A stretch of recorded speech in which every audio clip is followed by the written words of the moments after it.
on recent developments concerning the forthcoming first National Legislative Conference on Renewable Energy and Expo, organized by the House Committee on Renewable Energy in conjunction with the Office of the Honorable Speaker, House of Representatives, Right Honorable Abbas Tajuddin, PhD, GCON, and collaboration with the United Nations Development Programme, UNDP, under the Parliamentary Development Programme of both institutions. This conference aims at bringing together key stakeholders and industry players to discuss renewable energy legislations, energy transition, renewable energy financing, investment opportunities, and related matters towards developing a national legislative framework on renewable energy. Recent legislative reforms around the energy sector in Nigeria highlight a growing momentum, thus necessitating the convocation of the first edition of the Legislative Conference on Renewable Energy in Nigeria.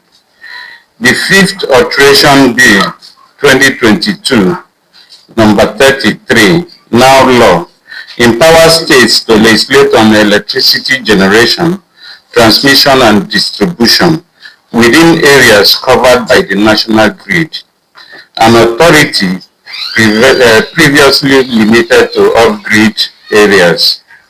Additionally, the Electricity Act 2023, signed into law in February 2024, permits states to issue licenses for all electricity activities, generation, transmission, distribution, encompassing lawmaking, regulation, and policy development across the entire power sector value chain.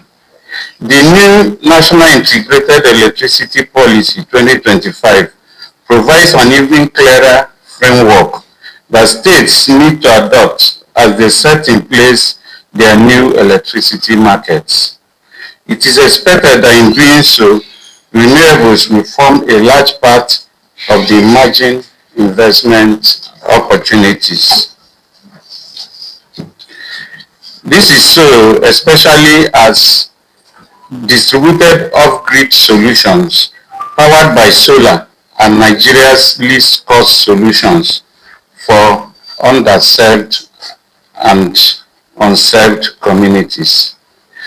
Specific objectives of the conference: facilitate knowledge exchange. The conference is intended to promote dialogue among legislators, experts, and stakeholders on critical legislative priorities, regulatory frameworks, and the global best practices to accelerate renewable energy adoption in Nigeria. We also hope to strengthen legislative collaboration.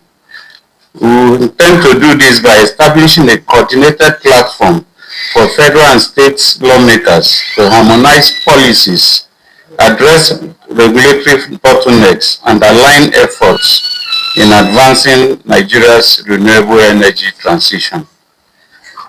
We also intend to develop an action-oriented roadmap by producing a clear, time-bound legislative action plan with prioritized reforms, investment incentives, and accountability mechanisms to drive renewable energy growth and grid modernization.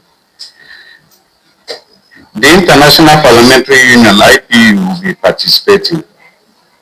We have also confirmed participation from 3 African parliaments: South Africa, Ghana, and Gambia, showcasing the House Committee on Renewable Energy's impact. In fact, the 3-man delegation from Ghana will be led by the Deputy Speaker, Right Honorable Alban Bagby.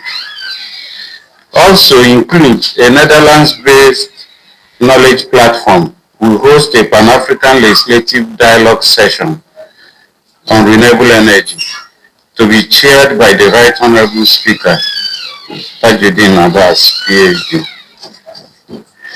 This session will focus on how to establish a unified legislative framework on renewable energy development, investments, and financing. Expected outcomes. We intend to have a proposed policy and legislative reform recommendations for promoting renewable energy use in Nigeria. We also intend to have a proposed legislative instrument for increasing private and public sector investments in renewables.